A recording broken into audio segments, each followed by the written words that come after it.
last but definitely not least, we have the number 3 ranked UFC light heavyweight contender in the world and the other half of our main event, Anthony Smith. Anthony, thanks for joining us, sir. I don't know why you guys say it like that. Always just pointing out that I'm late. How you guys doing? We're happy to see you, Anthony. No, I'm happy to be here, man. Kicking off the first question is going to be James Litt from The Score. James, please go ahead. I'm in. Hey, Anthony, how's it going? Good to talk to you. I'm sure you're thrilled that this fight was rebooked, but you were going to be fighting in your home state of Nebraska. Now you're fighting in front of no fans in an empty arena. Mentally, how different is the preparation for this fight knowing that? You just got to figure out how to kind of like move your programming around a little bit just because more of the date that messed it up. But obviously, I had to kind of get out of my feelings a little bit and back up and just. You got to realize that this isn't anybody's fault, but you can't help but feel like, man, what is it going to take? Like, I've been busting my balls for over a decade trying to get to a point where I could headline a UFC event in my home state, but, it's just, you can't help it. It's just the world is the way it is. There's a lot of people that are going through a lot worse things, so it does sound very silly of me to complain about something like that because I'm still able to compete. Still able to do what I love for a living. Support my family doing that. So at some point I had to check my ego and just back up and just be fortunate for what I do have and what I can't do. You almost need to add another fight on your record with the home invasion you had recently, and I know there was a really scary situation of what happened. When this all occurred, I know you weren't sure what was happening with the fight, but was there ever a thought of not fighting, perhaps, just with something as pretty scary as that situation? Nah, not really, man. That's just not me. The UFC reached out and made it clear that they were okay if that was something I wanted to do and just focus on my family. But it's not me, man. I mean, would I really be Lionheart if I let something like that put me in a position where I'm going to back out of my previous, responsibilities and things? Like I say, I'm going to show up. I'm going to show up. There's no contingencies there. It's not, I'm going to show up if everything's perfect or if nothing goes wrong with it. I'm going to be here. And I'm not going to let some psychopath dictate what I do and what I don't do. I'm going to keep on pushing forward. It's what I tell my kids every day because they're still having problems. Like, you got to put one foot in front of the other and we'll just deal with it day by day. And how much training did you get at Factory X for this camp? Just because I know the travel restrictions, it's pretty hard to get around. What sort of camp have you had leading into this fight? Well, I was doing a longer camp anyways because I've been out for so long. So fortunately, I did do that. I started way early. I did the first 3 weeks in Kansas City with James Krause. I did the following 3 weeks in Denver with Mark. And then that's kind of when the whole world kind of shut down. So then the rest of the time I've been in Omaha. But I've been working with Mark and James. So Mark left on Friday. James left Omaha Thursday. I've been able to get my work in with them still. And I'm guessing no training with Ian Heinisch. I know he's sort of left the gym. He's going to be training in Thailand now. I imagine you didn't get to work with him at all? No, not at all. Ian was already gone. Okay, gotcha. And last question, big fight, main event. Glover's he's a tough guy to finish, but obviously the landscape of the division right now, do you feel like a finish would sort of put you in that mix right now? Because it's obviously very crowded at the top, outside of John Jones. Yeah, man, there's nowhere to sit down at the top of the division. That's for sure, man. It's standing remotely up there. I think a dominant performance and a finishing over Glover would. I think it puts me in a position to fight whoever doesn't get the title shot. And listen to me, I'm a realist. I know that I didn't have the best performance against John, and I'm gonna have to earn my way back to it. But I think that if Reyes gets the title shot, I think fighting either Thiago Santos or Jan Blachowicz, I think that a win over one of those guys absolutely puts me right back into a title fight. Thanks for the time, Anthony. Appreciate it. No worries, buddy. Sorry for leaving you hanging. And next up, we have Louise Green from MMA Crazy. Please go ahead. Louise Green, my girl. Oh, she left. Damn it. Louise, do we have you? No.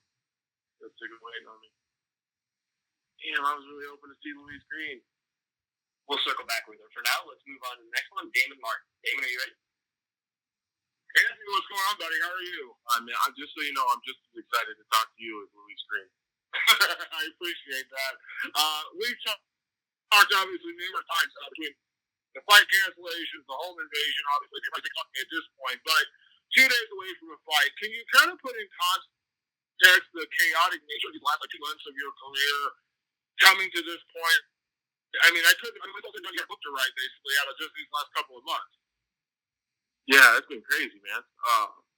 Just even starting at the handbrake, like I break my hand, I'm all begging for. Look how stupid I look now.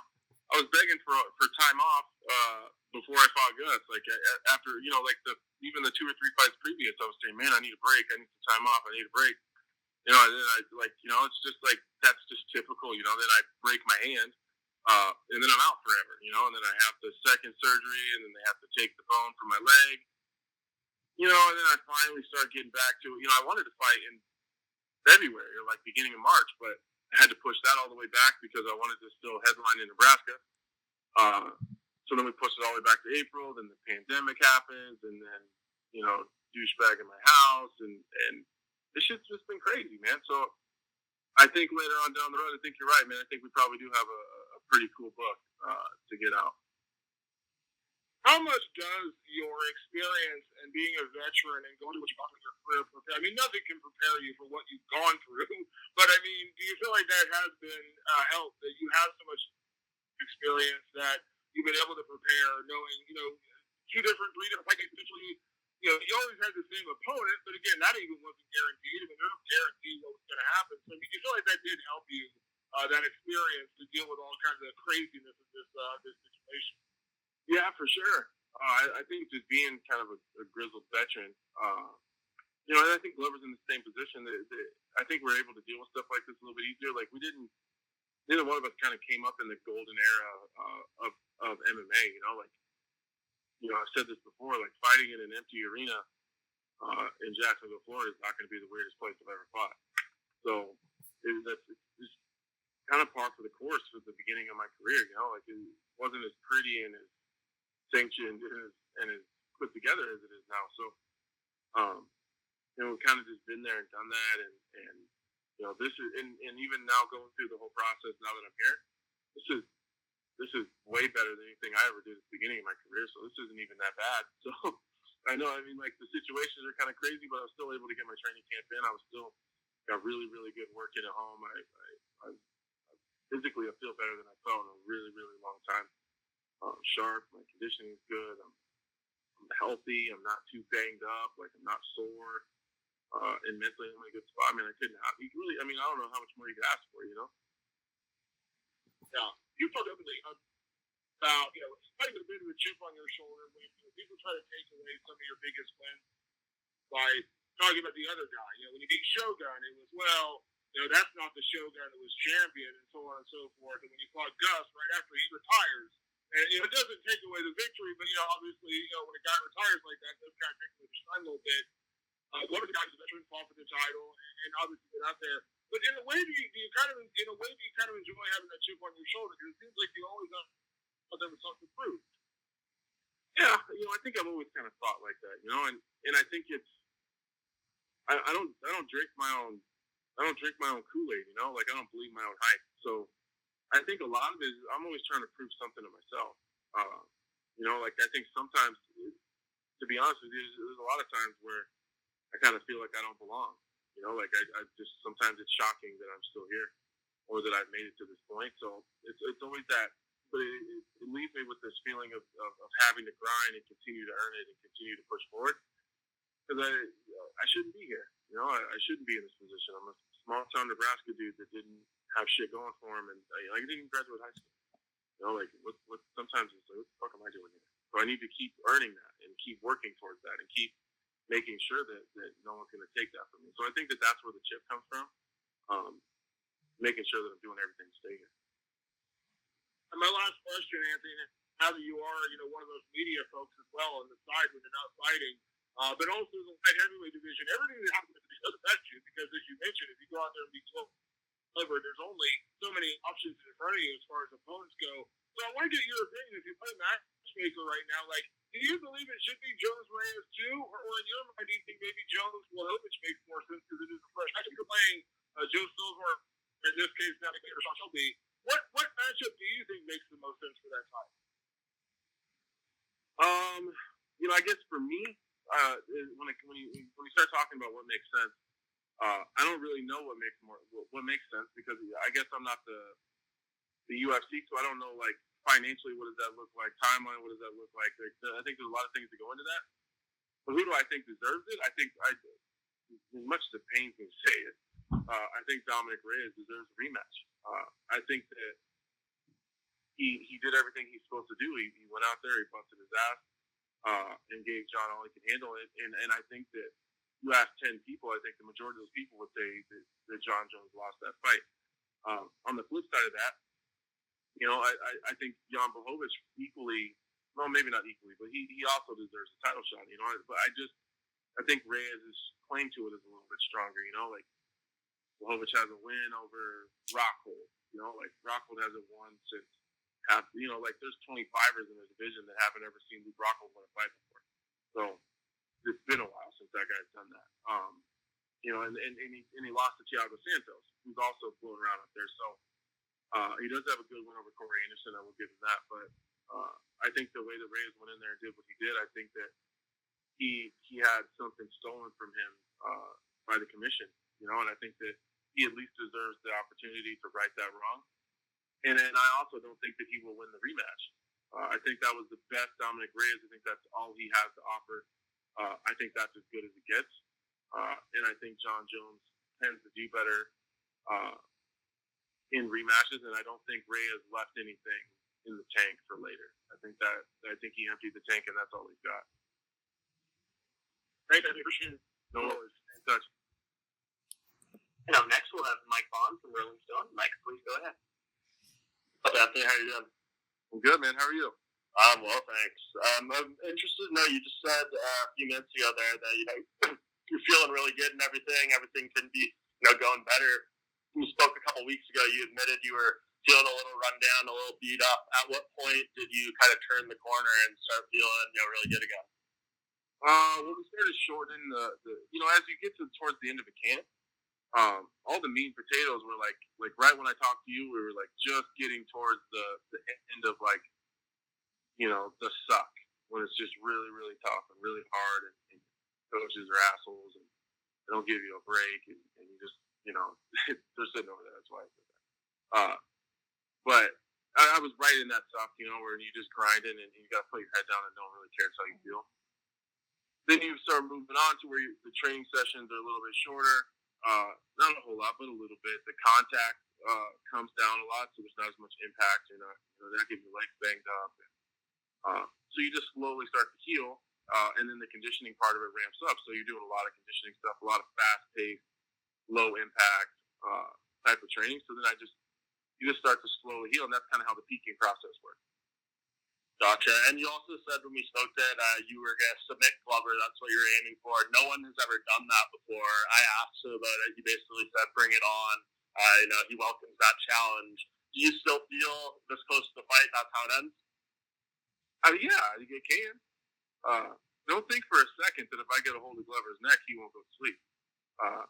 And obviously, Glover and I have tremendous respect for each other.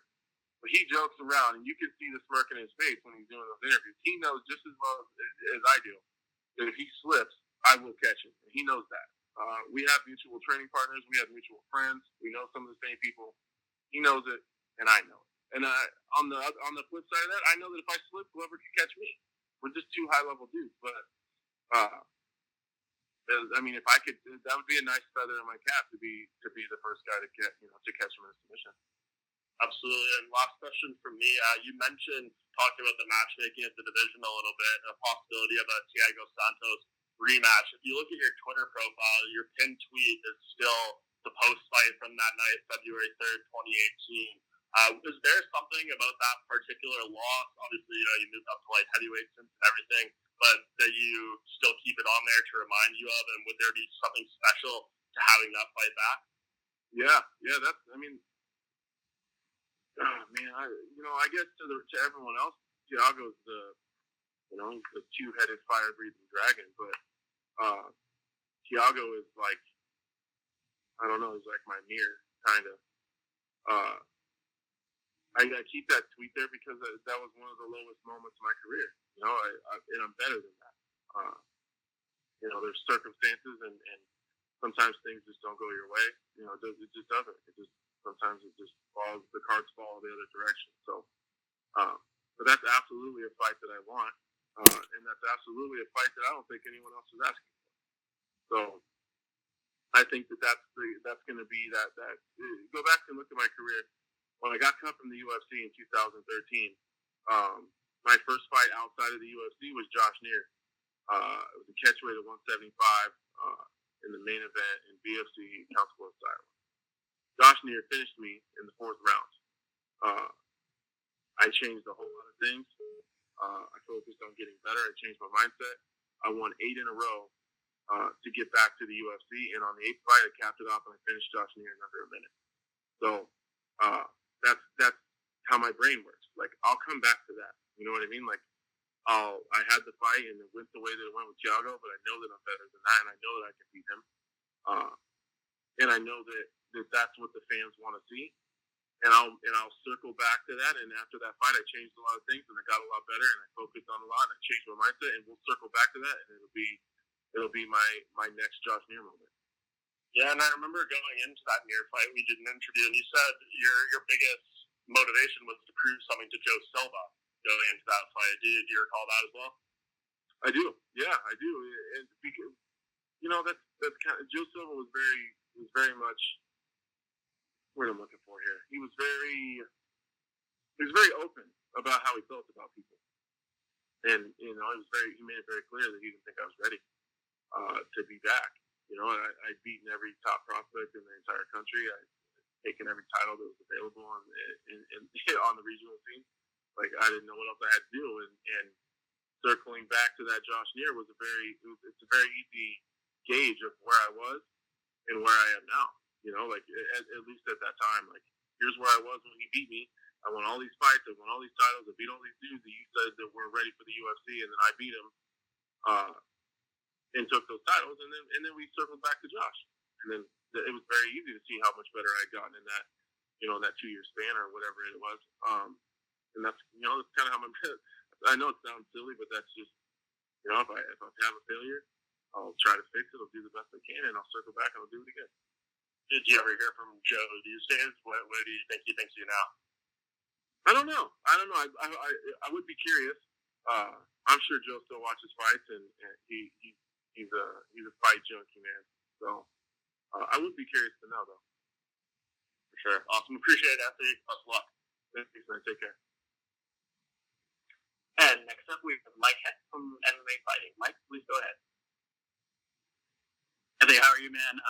I feel like we're getting very reflective here with this conversation because, and I'm not trying to link you with John Jones, but with everything you've said, I think people say that there should be a 30 for 30 about John Jones and what happened throughout his career. And to me, I think an Anthony Smith 30 for 30 or a documentary would be equally, if not more fascinating, considering what you have gone through in your career. Like, I know you're focused on Glover and the task at hand, but do you find yourself, like, in reflective points, thinking back on your career, like getting that short notice call back with the UFC, now you're about to headline your 5th consecutive event, you've had a title fight with John Jones.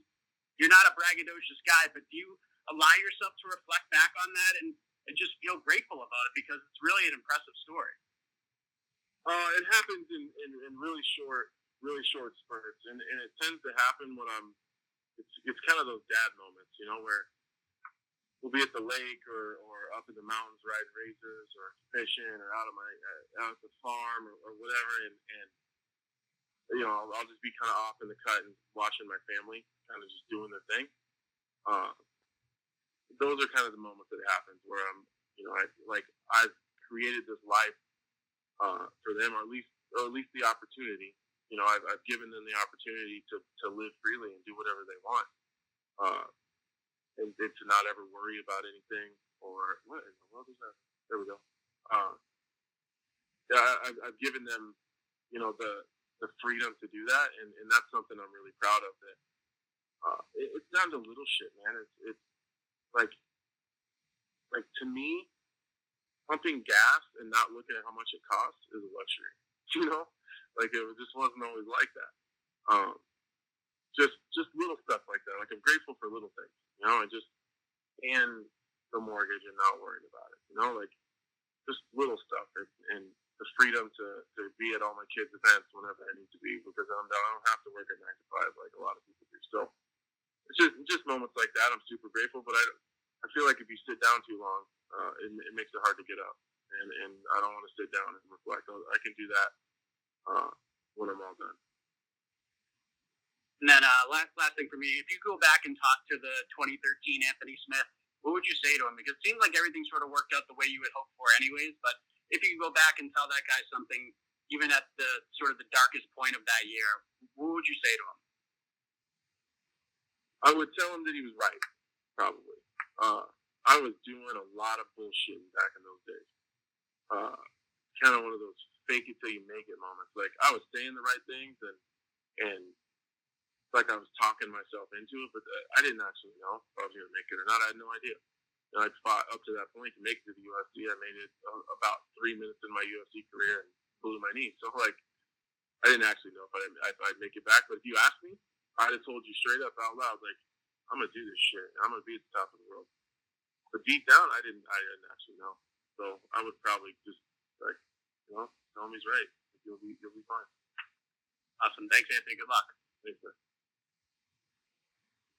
And that is all the time that we have for today. Thank you so much for joining us, Anthony. Hey, no worries, man. You take care of yourself.